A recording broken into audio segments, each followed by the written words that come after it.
Speaker sir, मेरा कल एक सवाल था जो हिंदुस्तान के इतिहास में पहली बार डिसीजन लिया गया कि इलेक्शन कमिश्नर्स को फुल फुल इम्यूनिटी दी जाएगी।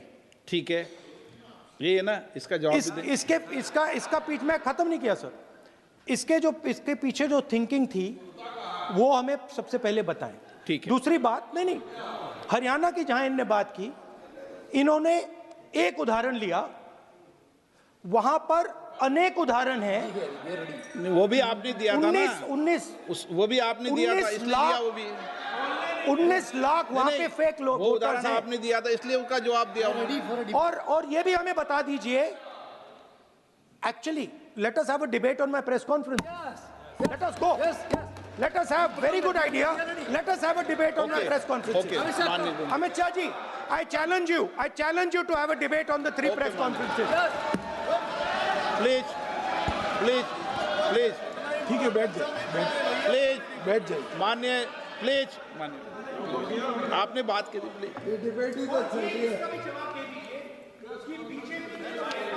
उत्तर प्रदेश में और हरियाणा में दोनों चुनाव में वोट कैसे दे रहे हैं, प्लीज ये भी जवाब दे दीजिए। माननीय गृह मंत्री जी। मान्यवर, पहली बात मैं स्पष्ट करना चाहता हूं, मैं 30 साल से विधानसभा और संसद में जनप्रतिनिधि के रूप में चुनकर आता हूं।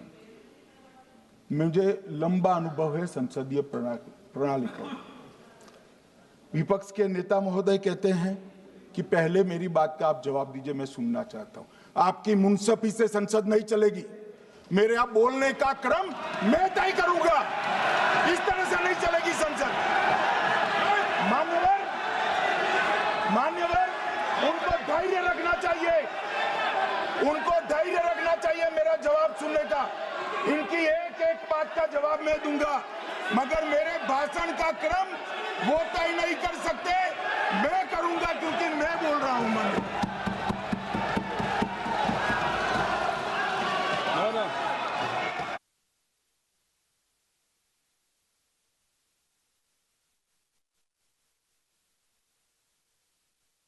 एक मिनट गृह मंत्री जी, एक मिनट गृह मंत्री, क्या गलत बोला उन्होंने यही बोला, आपने जो बात उठाई है मुझे कब बोलना है मैं तय करूंगा, यही बोला ना।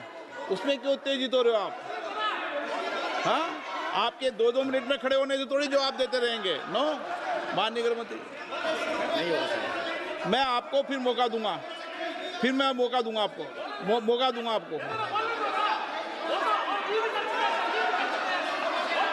हाँ बोलिए, बोलिए सर, ये बोलिए। आपने अगर अमित शाह जी का रिस्पांस देखा तो ये कंप्लीटली डिफेंसिव रिस्पांस है, ये घबराया हुआ रिस्पांस है, ये डरा हुआ रिस्पांस है। अब सुनिए पूरी बात, प्लीज माननीय, नो, सच्चा रिस्पांस नहीं है। माननीय गृह मंत्री जी। मान्यवर, आपके चेहरे पर बैठो। मान्यवर, आपके चेहरे पर चिंता की लकीरें मैं देख रहा हूं कि मैं क्या बोलूंगा। मैं उनके उकसावे में नहीं आऊंगा, मैं मेरे विषय पर बोलूंगा। मान्यवर, मैंने इतना ही कहा कि मेरे भाषण का क्रम मैं तय करूंगा। मेरे भाषण का पहले क्या बोलना, बाद में क्या बोलना, मैं तय करूंगा। और मैं मानता हूं कि हर एक वक्ता का ये अधिकार है, उनका भी है, मेरा भी है। कल वो बोल रहे तो हम ऐसा थोड़ी ना बोले आप झूठ क्यों बोल रहे हो, हम नहीं बोल सकते साहब। वो माननीय विपक्ष के नेता है, वो बोल सकते अपना भाषण। मान्यवर, और मैंने तो ये भी कहा, मेरा पूरा भाषण छूट कर कुछ बच जाता है तो आप पूछिएगा, मैं जवाब दूंगा, मगर अब धैर्य भी चाहिए और सुनना भी चाहिए, दोनों चीजें करनी पड़ती है। मान्यवर, वोट चोरी का कोहराम बचा। मैं वोट चोरी किसको कहते हैं वो बताना चाहता हूं। वोट चोरी के 3 आयाम हैं। एक तो मतदाता नहीं है, मतलब योग्यता नहीं है, और आप वोटर बन जाते हो तो वोट चोरी माना जाएगा। दूसरा, आप गलत प्रकार से चुनाव जीतते हो तो वोट चोरी माना जाएगा। और तीसरा, जनादेश को डिफाई करते हो, मतलब वोट के विपरीत आप कोई पद प्राप्त कर लेते हो, तो भी एक प्रकार से वोट चोरी होता है। अरे सुनो ना, क्यों जल्दबाजी करते हो मानिकम? अब मैं 3 वोट चोरी की घटनाएं बताना चाहता हूं। सबसे पहली घटना हुई आजादी के बाद, देश का प्रधानमंत्री तय करना था। तय कौन करना था? तो उस वक्त के जितने प्रांत थे, इसके कांग्रेस के अध्यक्षों ने, उनके एक एक वोट से तय होना था। अब 28 वोट श्री सरदार पटेल को मिले और 2 वोट जवाहरलाल नेहरू जी को मिले।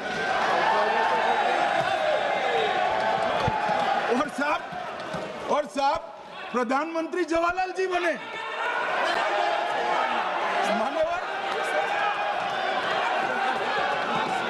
मान्यवर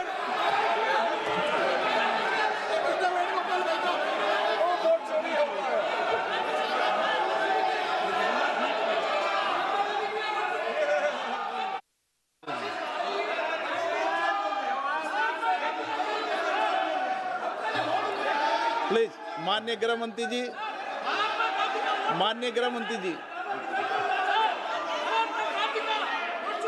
प्लीज।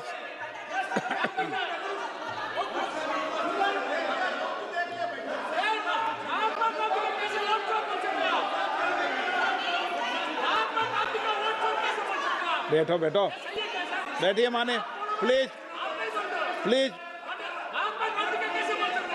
प्लीज।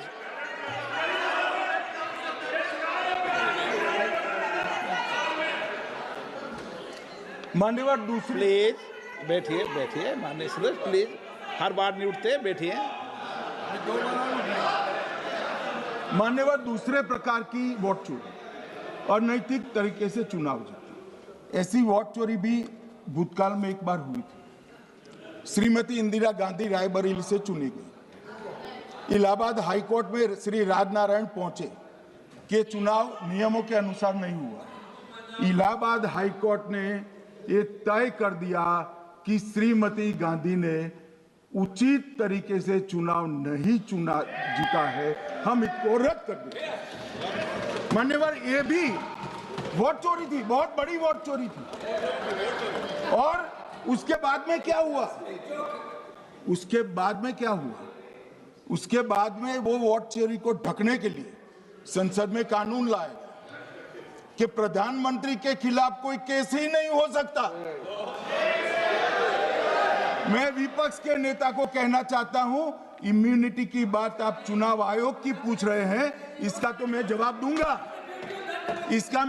दूंगा, इम्यूनिटी का। मगर ये इम्यूनिटी जो श्रीमती गांधी ने दी थी, इसके लिए आपका क्या कहना है? और उन्होंने तो स्वयं के लिए ले ली। उनका आरोप है। प्लीज, ऐसे नहीं चलता मान्यवर, आप जब बोले, जब 5-5 मिनट में उठेंगे क्या? ये मान्यवर, उनका आरोप है। आप भी बोले ना, गलत। 1-1 मिनट में सदस्य नहीं उठेगा ना। मान्यवर, उनका आरोप है कि सरकार ने बनाया तो लोकतंत्र ने बनाया, तो जो समय का केस था वो बताया है, आगे का तो बताया। मोदी जी को भी सब लोगों ने प्रधानमंत्री बनाया है भाई, आपकी कृपा से नहीं बने हैं। मान्यवर,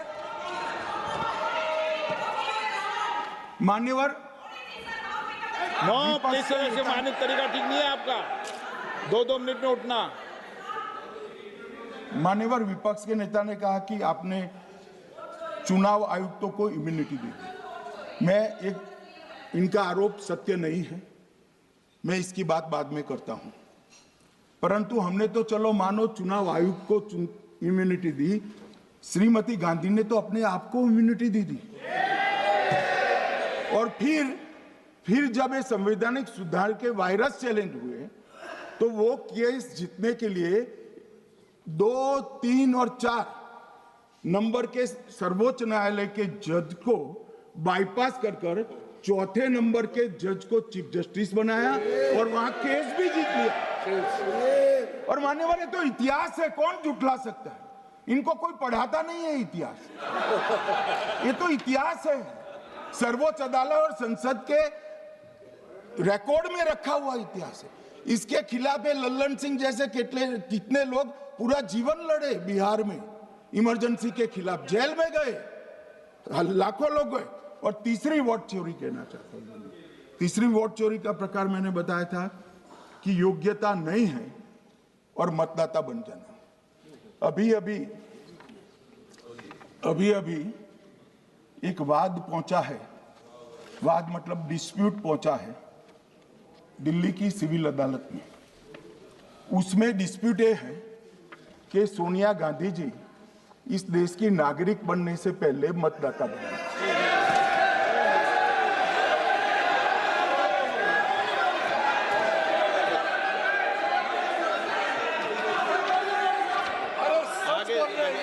आगे सुनो, बोल क्या रहे, पूरी बात तो सुनो।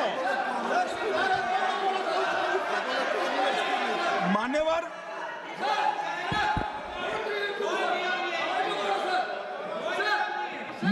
मैंने इतना ही कहा है कि अदालत में केस चल रहा है जो फैक्चुअल है। अब जवाब तो उनको अदालत में देना है, सोनिया जी ने यहां क्यों दे रहे? अदालत में जवाब देना है।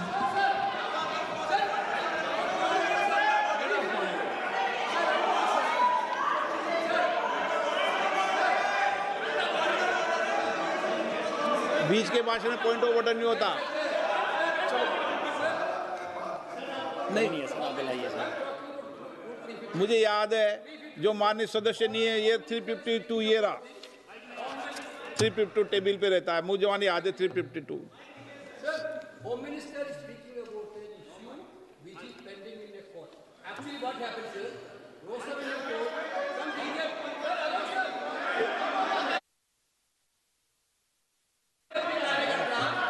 filed a case on Madam Sonia Gandhi's voting on that 80. Sir, that Rosa Avenue court dismissed that case without, there is no substance in that case. After that, the same person given an appeal. Gandhi not even voted in that election. I am challenging Home Minister. Okay. Sonia Gandhi not even voted that election. Can you prove it? Can you prove it? Sir, misleading statement a Home Minister doing. Sir, you are. What is this, sir? एक minute please दादा, एक minute please. No, बैठिए। No मान्य please. देखिए माननीय सदस्य, 2 दिन से मैं चर्चा को सुन रहा हूं और 2 दिन से चर्चा को सुन रहा हूं और 352 आपने भी पढ़ा है, मैंने भी पढ़ा है, ठीक है ना। कई बार इधर से भी उधर से भी इस विषय को कई बार बोला गया है। जब डिबेट चलती है उसके संदर्भ में कई विषयों को बोला जाता है, ठीक है ना। और इसीलिए सुनिए बात, माननीय गृह मंत्री जी ने, आपने आधी बात सुनकर हर 2-2 मिनट में उठने लगोगे, ऐसे चर्चा नहीं होती। आप उनकी पूरी बात को सुनिए, क्या संदर्भ था, उन्होंने कोई फैसला नहीं दिया है, उन्होंने एक जानकारी जो आई है वो जानकारी सदन के पटल पे रखी है। अब मुझे सुनिए तो, अब आपने एक मुद्दा खड़ा किया, मुझे जवाब तो देने दीजिए। मान्यवर, मैंने कुछ ऐसा नहीं कहा, मैंने सिर्फ इतना कहा है कि एक वाद दायर हुआ है दिल्ली की अदालत में। मैंने कोई कंक्लूजन नहीं कहा, मैंने कहा कंक्लूजन कहा, मैंने कोई कंक्लूजन नहीं कहा। कंक्लूजन तो जब उनका नोटिस का जवाब वो दे देगी तब अदालत देगी, तब फिर से बताऊंगा मैं। मगर अभी तो मैंने सिर्फ इतना कहा है कि वहां एक केस रजिस्टर्ड हुआ है जिसमें श्रीमती गांधी को नोटिस इश्यू किया है। इसमें इतने लाल पीले होने की जरूरत क्या है? मान्यवर, हम सबका साझा दायित्व है, हम भी विपक्ष में बैठे, हम चुनाव जितने जीते हैं इससे ज्यादा हारे हैं। हम लोगों का तो एक प्रकार से पौना जिंदगी ही विपक्ष में ही चला गया, चाहे राज्य हो या केंद्र हो। कई चुनाव हमारे, हमने चुनाव आयुक्त और चुनाव आयोग पर कभी आरोप नहीं लगाया। एक नया पैटर्न खड़ा, एक नया पैटर्न। मैं पूरा वाक्य नहीं बताना चाहता। श्रीमती ममता बनर्जी ने चुनाव आयोग पर आरोप लगाए, स्टालिन जी ने लगाए, बीडी सतीशन जी ने लगाए, श्री राहुल गांधी ने लगाए, मल्लिकार्जुन खड़गे जी ने लगाए, तेजस्वी यादव जी ने लगाए, अखिलेश यादव जी ने लगाए, वी शिवन कुट्टी ने लगाए, हेमंत सोरेन जी ने लगाए, भगवंत मान जी ने लगाए। अब पहले तो ऐसी परंपरा सिर्फ कांग्रेस पार्टी में थी, मगर संपर्क का दोष कहता होता है साहब, ये सारे इंडिया अलायंस वाले चुनाव आयोग के खिलाफ आए। मान्यवर, चुनाव आयोग एक तटस्थता से चुनाव कराने वाला संस्थान बनाया गया और इसकी मान्यता कोई पॉलिटिकल पार्टी ने नहीं दी। भाग और अनुच्छेदों के तहत हमारे संविधान ने दी और ये संवैधानिक प्रक्रिया है।